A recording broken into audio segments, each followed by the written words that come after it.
me chamem, certo? Então, vamos lá, vamos começar a nossa revisão, parte final, né? Conforme o que eu já tinha mandado para vocês. Espero que quem teve um tempinho...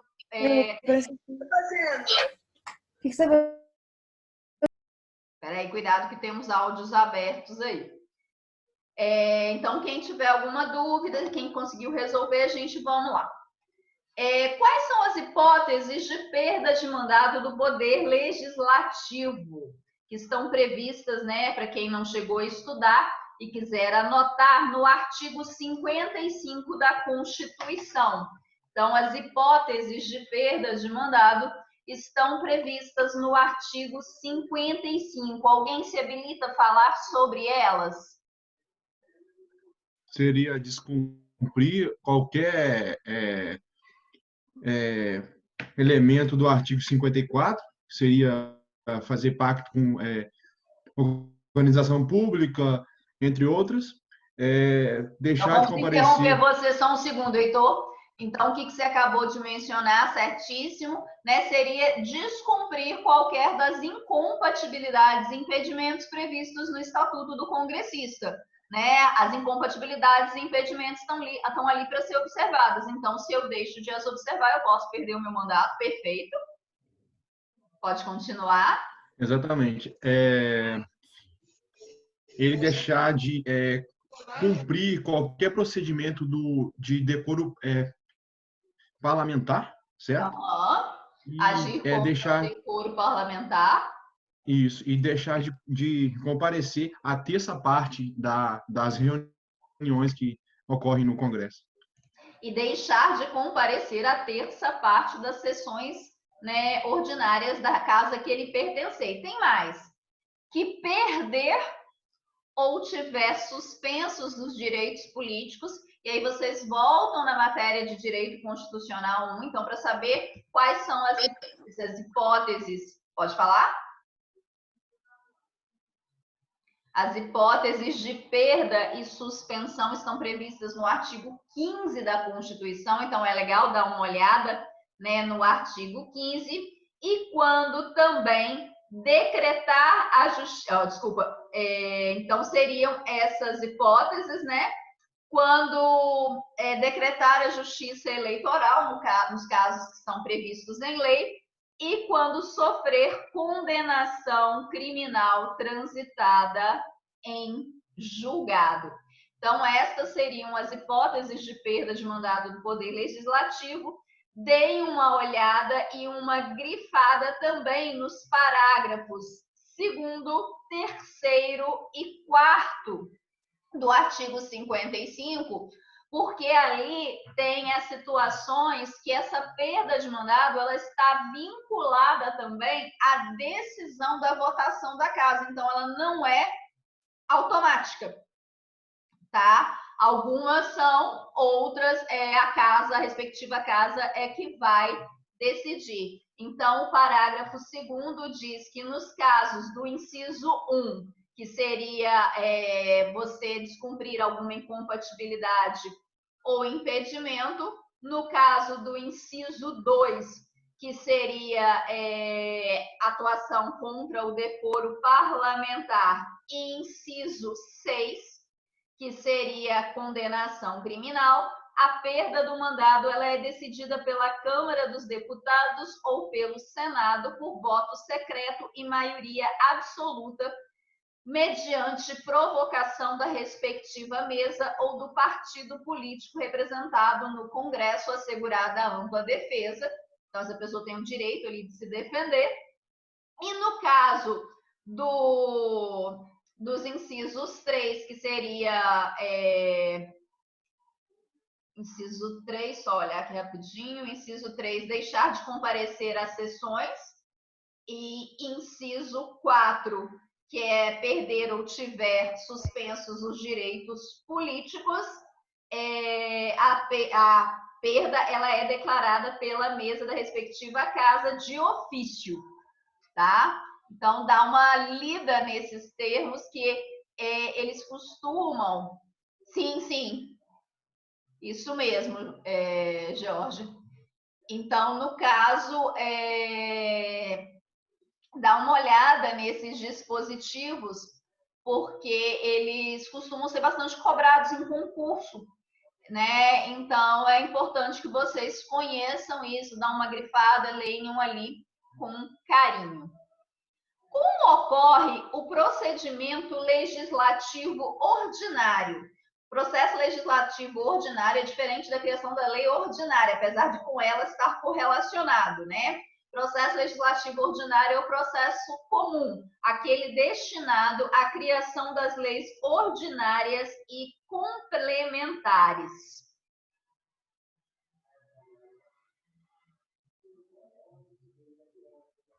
Como que ocorre a criação dessas leis comuns? Pode falar? Claro. A lei, ela funciona, a lei, ela é focada nas leis abstratas ou gerais, né? E ela tem uma votação na Câmara dos Deputados, Acho que esse é que o ela conceito da pergunta a seguir, não? A diferenciação, né? Oi, a gente está pedindo aqui como que você cria uma lei. E a gente fala procedimento aqui, usuário to me, que eu não sei quem é o usuário. O processo legislativo ordinário destina-se à elaboração das leis ordinárias, não só das ordinárias, mas das complementares também, e determina todas as formalidades que deverão ser estritamente observadas na elaboração das leis. Aqui é a pessoa que respondeu, muito bem, tá? A pessoa afinadíssima. A internet está dando alguma instabilidade aqui. Bastante, né? Tá horrível a Connect esses dias, eu não sei o que dizer, mas disseram que eles estão fazendo uma manutenção aqui na região. É um procedimento que está previsto na Constituição Federal, mais especificamente no artigo 61. Dona Samara, dona menina que está saindo do mundo penal para o mundo constitucional. Bom, o que a gente fala quando a gente fala do procedimento? O procedimento, ele parte... Exatamente, a Paula respondeu aqui, a Paula Bárbara. Primeiro tem a iniciativa, depois a deliberação parlamentar, a sanção ou veto do presidente, a promulgação e a publicação. Perfeito. Mas aí a gente começa a complicar um pouquinho mais. A quem compete a iniciativa da criação das leis?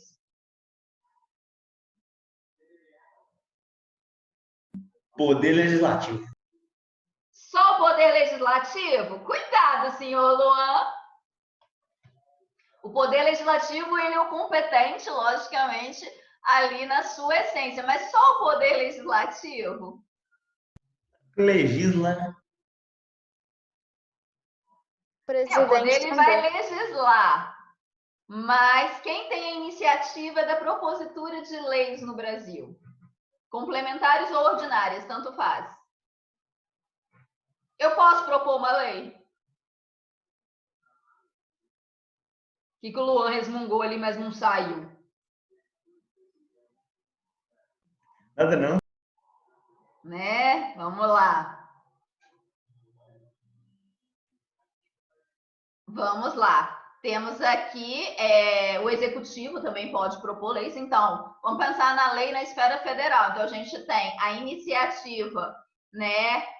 Deem uma olhada, grifem, isso estará na sua prova, tá? Presta atenção, artigo 61. Compete a qualquer membro ou comissão da Câmara dos Deputados, do Senado ou do Congresso, então qualquer membro tem Eu amo demais esse de George. leis. Exatamente. A iniciativa popular também é possível, desde que preencha. Eu posso propor uma lei, né? Vai que eu tenho uma grande representatividade na nação e a gente sai e pensa, muda alguma coisa, né? O presidente da República, ele também tem iniciativa de leis. Quem mais? Congresso Nacional? Sim, o Congresso Nacional pode propor. O STF também, os tribunais superiores e o Procurador-Geral da República. Tá? Então, assim, a iniciativa de leis, cuidado para não confundir, como eu falei, do procedimento ordinário, né? Ele é bem ampla, né? Porque como a gente está falando de leis que servem para a nação, e nós vivemos num Estado democrático, que é o governo do povo para o povo, essas leis devem atender os anseios de toda a população. Então, quando a gente pensa nesse processo de criação de uma lei, ela vai ser bem ampla. Então, vai desde as respectivas casas, que são representantes do povo e dos estados, ela vai para o presidente da República, que é o chefe maior do executivo, ela vai para o STF, que é o representante maior do judiciário, tem o procurador-geral da República, temos ainda nós, né? Então, nós também podemos propor esta lei. E aí, como vocês falaram, então, uma vez proposta uma lei, elas passam pelas respectivas casas e comissões de Constituição e Justiça para verificar a temática dela e também se elas não violam a Constituição. Elas são votadas, passam para sanção ou veto do presidente da República e, uma vez aprovadas, elas vão ser promulgadas e publicadas, certo? Então, a gente tem um passo a passo que vocês têm que conhecer para melhor entender como se fazem as leis que vocês estudam. Qual a principal diferença entre as leis ordinárias e complementares?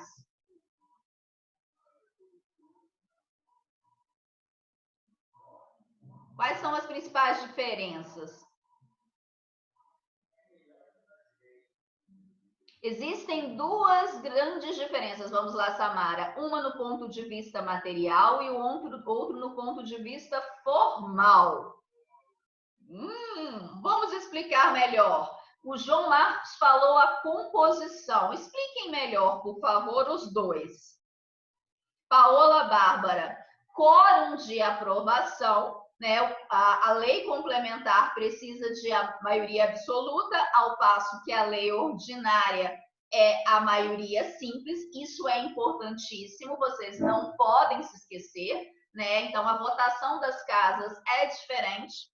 E o assunto, como bem a Samara mencionou, que compete à lei complementar, ele vem estipulado dentro da Constituição. Então, matérias específicas são destinadas à lei complementar, ao passo que a lei ordinária é aquela lei que vocês nunca vão esquecer, vão sempre se lembrar de mim, é a lei do El Chan. A lei ordinária é a lei sem vergonha comum, pode tratar com qualquer assunto quase, desde que não sejam assuntos relacionados à lei complementar. Fora isso, a ordinária, aquela lei do Chan, ela pode tratar de quase tudo, né? E aí muita gente fala, mesmo a matéria relacionada à competência do presidente, se partir dele, sim, ele vai criar leis ordinárias, né?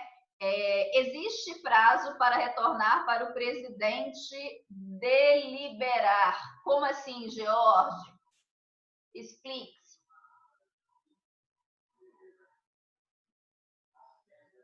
Né? A lei, ela passa para o presidente, ele tem 15 dias ali para votar. Se ele não dá o ok, esta lei parte do princípio que ela foi aprovada, certo? E sempre lembrando que se o presidente votar, ainda que parcialmente, essa lei retornará e passa por todo o processo de novo. Então, qualquer alteraçãozinha que seja feita, volta tudo de novo e o processo tem para a Câmara aprovar, não. A lei ela pode ficar sendo discutida 1000 anos, né? As leis elas ficam sendo debatidas. Tem lei que está ali, vai, volta, tira uma vírgula, vai para cá, vai para lá.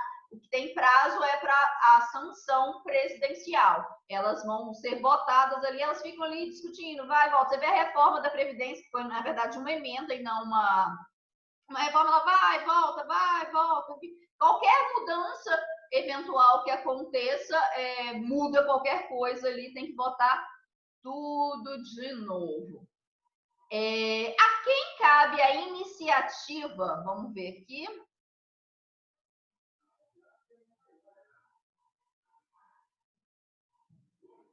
Ok. A quem cabe a iniciativa das emendas?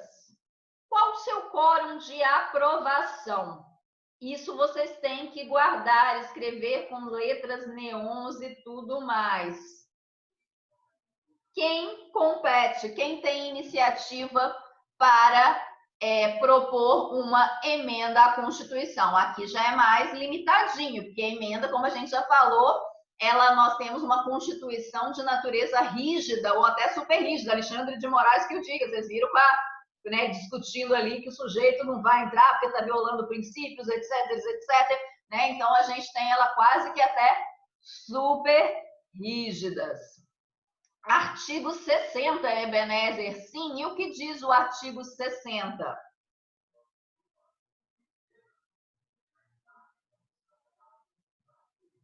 Quem tem competência para propor uma emenda à Constituição? Essa é mais tranquila de lembrar. Presidente da República, 1/3 da Câmara dos Deputados ou Senado, ou 50% das assembleias do país com a maioria relativa de seus membros. Exatamente, Paula Bárbara. Então, quando a gente pensa de competência para se propor uma emenda à Constituição, ela é mais restrita, porque nós temos uma Constituição de natureza rígida. E pelo fato da nossa Constituição ter uma natureza rígida, qual o quórum de aprovação de uma emenda complementar?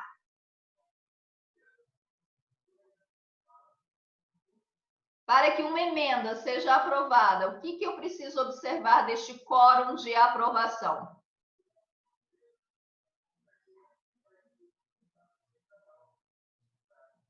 Não sabe, Luan? Bom, vamos lá. Eu tenho que ter a aprovação por 3/5 dos membros. Não se esqueçam disso, isso despenca, grifem. 3/5 e a votação acontece em 2 turnos.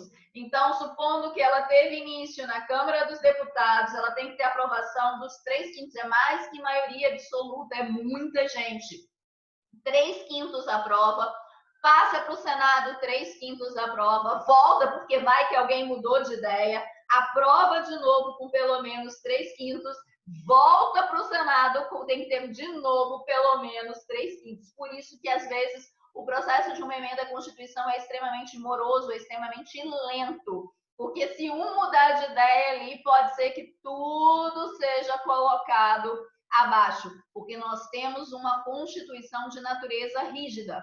Então, tem que botar ali nas 2 casas, 2 turnos e 3/5 de aprovação. Então, tem que ter uma aprovação extremamente alta para que você realize uma emenda à nossa Constituição. E essa emenda à Constituição, ela precisa da sanção presidencial?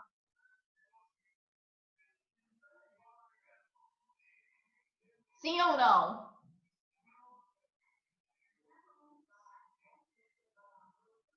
Não, a resposta é não, tá? A emenda, ao contrário das leis, ela não passa pela sanção presidencial. Uma vez aprovada, a Constituição é modificada pelo que nós chamamos poder constituinte derivado. Quais são, isso aqui, grifem, coloquem-lhe olho deste tamanho, quais são as limitações às emendas complementares? São as nossas chamadas cláusulas pétreas, ou seja, as cláusulas de pedra que não podem ser alteradas em hipótese alguma. Elas estão previstas no artigo 60, parágrafo 4º. Coloquem em mega destaque o artigo 60, parágrafo 4º e escrevam ao lado dele bem grande, cláusulas pétreas, que não podem ser modificadas. E aí a gente tem as limitações expressas e as implícitas. É 3/5 do quê? Oi? É 3/5 do quê que você falou? 3/5 de aprovação dos dois lados, da Câmara e dos deputados. 3/5 de votos de deputado, 3/5 de voto no Senado. Tem que ter 2 vezes votado, passa em 2 turnos, né? Então, começa na Câmara, 3/5, vai para o Senado, 3/5, volta para a Câmara, 3/5, vai para o Senado, 3/5. Tá? Então, é mais que maioria absoluta. E as limitações, grifem sempre, isso é importantíssimo. As emendas, eu coloquei emendas complementares, desculpa, as emendas constitucionais. De onde que eu tirei emenda complementar?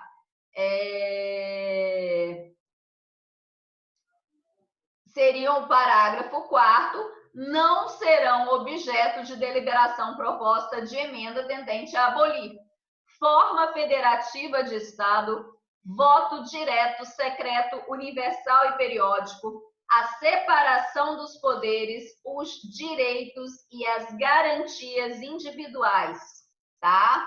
Então, esses dispositivos, as chamadas cláusulas pétreas, vocês têm que decorar, escrever em letras neon e nunca mais esquecerem. E temos ainda as implícitas, que seriam: eu não posso criar uma emenda tendente a abolir o parágrafo 4º, porque senão eu estaria fazendo uma maracutaia constitucional.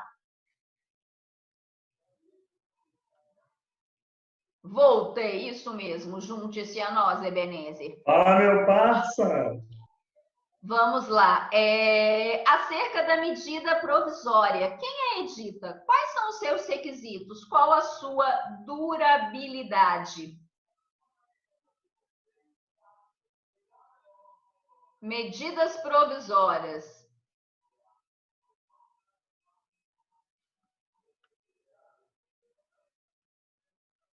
Presidente edita? Ela tem limitações?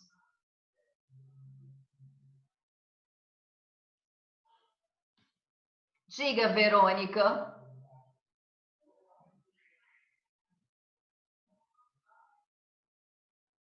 Você gostaria de responder quais são as limitações de uma emenda?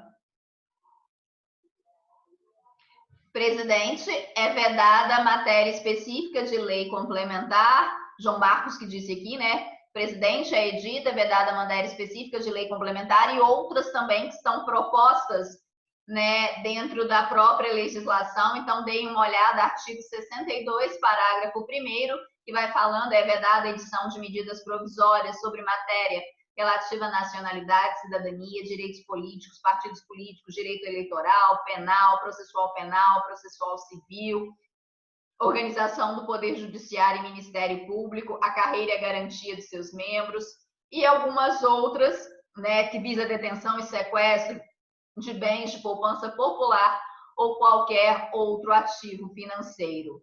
A vida útil de uma medida provisória é 60 dias, prorrogável por mais 60, conforme o João Marcos e a Paola Bárbara falaram aqui. Então, ela tem uma vida útil de no máximo 120 dias, sendo que em 45 dias ela entra em regime de urgência. E o que significa isso?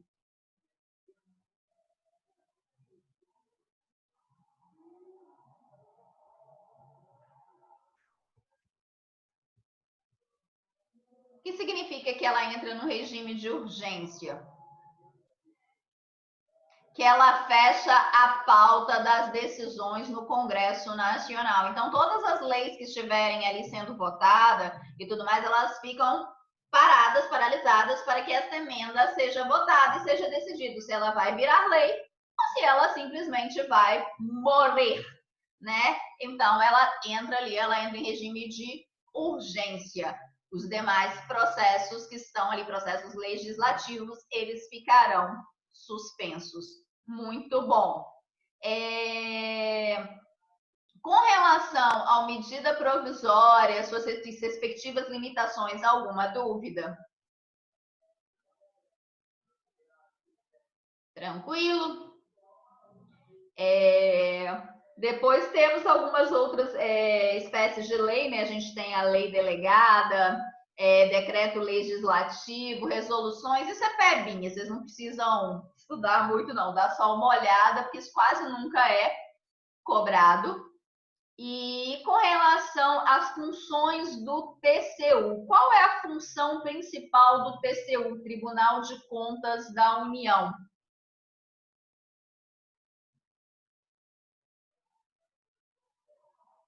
Cadê minhas matraquinhas, Dona Keila, Prisciele, Heitor, todo mundo caladinho, esse pedacinho vocês estão mais tímidos. Ebenezer. Artigo 71. Sim, mas não vamos falar apenas do artigo, vamos discuti-las. Né? Qual é a função principal do Tribunal de Contas da União? É fiscalizar tanto as contas do Legislativo quanto do Executivo também, ou somente do Legislativo? Eles fiscalizam especialmente as contas do Legislativo, mas o que a gente tem quando a gente menciona o Tribunal de Contas da União? Que prestará contas qualquer pessoa física ou jurídica, pública ou privada, que utilize, arrecade, guarde, gerencie ou administre dinheiros, bens e valores públicos ou pelos quais a União responda ou que, em nome desta, assuma obrigações de natureza pecuniária. Então, o principal destaque acaba sendo os cargos do Executivo, mas qualquer despesa, né, qualquer pessoa que envolva o gasto de dinheiro público, né, seja essa pessoa física ou jurídica, ela deve prestar contas e o TCU ele fica de olho, tá? Então não é exclusivo do legislativo. Agora as comissões parlamentares de inquérito, elas acabam voltadas para o papel do executivo e legislativo ali especificamente. Óbvio que o TCU não está de olho em mim se eu vier eventualmente a fraudar o imposto de renda, não tem nada a ver uma coisa com a outra. O TCU é relacionado às pessoas físicas ou jurídicas que arrecadem, guardem, gerenciem ou administrem dinheiros e valores relacionados a patrimônio da União, tá? Então, se eventualmente elas estiverem, inclusive, cometendo algum crime, seria um crime de Lívia, a internet travou aí. Oi? Bastante. Volta aí um pouquinho, a internet que travou. Travou? Agarrou, tipo assim, tipo tudo que você falou aí, não entendeu nada. Voltando então, e se vocês não conseguirem depois ver, só ver a partezinha final, porque gravar, ele grava tudo certinho, é só lembrar que o artigo 70, parágrafo único, diz que prestará contas qualquer pessoa física ou jurídica, pública ou privada, que utilize, arrecade, guarde, gerencie ou administre dinheiro, bens e valores públicos ou pelos quais a União responda. Então, a gente está falando que qualquer pessoa que mexa com dinheiro público, relacionado a dinheiro público federal, deve prestar contas e o TCU ele fica de olho, tá? Então, quando a gente analisa o TCU, ele seria o órgão auxiliar do Poder Legislativo que zelaria pela moralidade dos atos administrativos. Então, essa moralidade dos atos administrativos, ela não está vinculada apenas ao Legislativo, mas para qualquer ato relacionado à própria atuação da administração pública, tá? E quais seriam os requisitos da criação de uma comissão parlamentar de inquérito?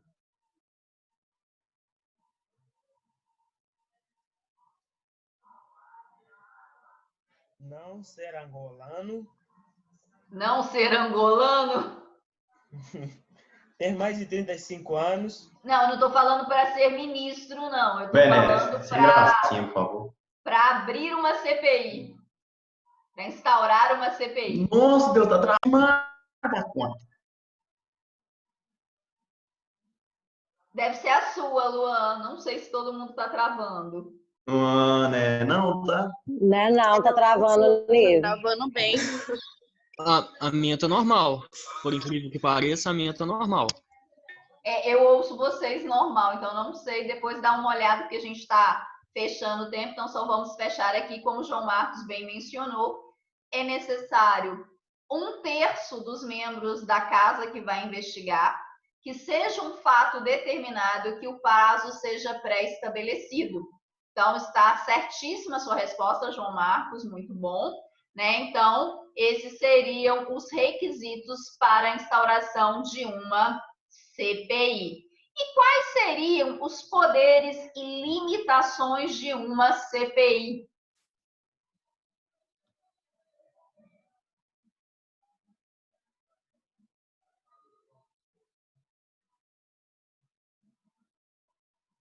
Ninguém se lembra? Vamos lá.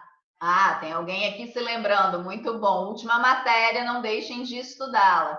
Ela vai investigar, mas ela não vai punir. E ainda assim, nessa investigação, né, Benézer, como a gente tem que mencionar, essa limitação dela, essa investigação dela não é ilimitada, porque alguns poderes ela não tem, né? Por exemplo, ela não tem poderes cautelares, ela não pode determinar, por exemplo, a quebra do sigilo telefônico, né? Não pode mandar prender ninguém. Eita, que litrão é esse, senhor Luan? Não pode mandar prender as pessoas preventivamente, certo? Então, tem algumas coisas, vocês deem uma olhada na parte final da matéria de vocês. Poderes de investigação, ela possui poderes próprios de autoridades judiciais, mas com alguns limites. São poderes investigatórios, instrutórios, mas elas não detêm poder de cautela, que é poder do juiz de impor prisão preventiva, de quebrar, e elas podem até quebrar alguns dados bancários, dados telefônicos, mas ela não pode quebrar o sigilo telefônico, que é coisa diferente. Então, cuidado para não confundir a quebra do sigilo, né, que o sigilo está relacionado a você obter a informação, com apenas você saber quem falou com quem. São coisas distintas. E ela também tem o direito de convocar testemunhas para prestar depoimento, e essa testemunha não pode lhe faltar com a verdade. Só que, ao contrário do judiciário, que pode impor que a pessoa compareça, quando ela impõe que a testemunha compareça, as custas ficam por conta dessa CPI.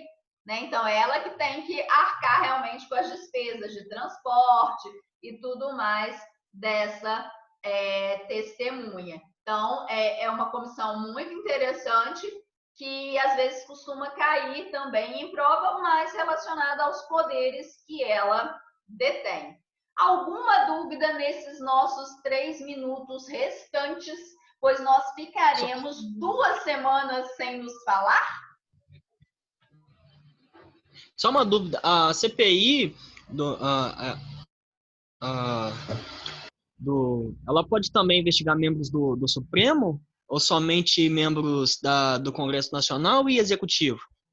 Ela está relacionada ao Congresso e ao Executivo. O Supremo ele seria investigado ali pela Procuradoria, né? Sim, é porque foi falado sobre uma CPI da Lava Toga no início do ano passado, esse ano, não me lembro. Eu não estudei muito, só me veio o nome na cabeça e aí eu fiquei confuso. No Brasil, hoje em dia, as coisas estão meio confusas, né? Pela Constituição, ela deveria estar relacionada a isso. Só que como é o Senado, que ele também vai julgar os crimes de responsabilidade do Supremo, ela vai poder investigar se está relacionada a desvio de verbas. Certo? Então, entendi. Não a crime. Crime, quem vai investigar, quem vai mandar investigar é o Procurador-Geral da República, que é quem acusa, que vai pedir ali todo esse aspecto investigatório, Polícia Federal e tudo mais. Né? Mas quando está relacionado a crimes de responsabilidade, né? Quem vai julgar é o Senado. Então, ela teria essa capacidade para ver. É igual teve uma época que eles estavam investigando as despesas públicas do Supremo. Isso sai toda hora falando, que eles recomendaram não sei quantos quilos de lagosta, o vinho tinha que ter pelo menos 4 premiações. Ah, eu vi, café gourmet, Café gourmet, mas é tudo mais caro. Nisso, como envolve Isso aí. despesa pública, aí eles podem investigar para saber como que está sendo gasto o dinheiro, que é o dinheiro público. Euler político. Né? Então, são coisas diferentes, mas é um aspecto assim, bem curioso para ver, né, o que eles comem, porque é violento ali o cardápio da galera. Violento e a gente paga a conta. E nós pagamos a conta, é verdade. Meninos, então é isso. Durante 2 semanas vocês estarão fazendo apenas avaliações. Olivia, o executivo não vai cair, não? Ô, galera, O executivo não, o executivo é para a segunda prova. Ô, Luan, você tem problema? Obrigado, valeu. Ô, Luan, Aqui, silêncio eu tô aí, vendendo Luan. café, Valeu, filho. Luan. Ele tem muito problema. Muito. Valeu, Euler político. obrigado. Aí tá- Aqui, Valeu, café, Denise. Não é café gourmet competência, especial comigo, hein? não é de competência do CNJ fiscalizar o Supremo. O CNJ é Conselho Nacional de Justiça, é um órgão do Judiciário, não do Legislativo. Respondendo a sua Vai pergunta. cair aí. Ok, meninos? Fiquem com Deus, paz na prova, tenham fé que todo mundo vai sair bem e essa quarentena nós vamos tirar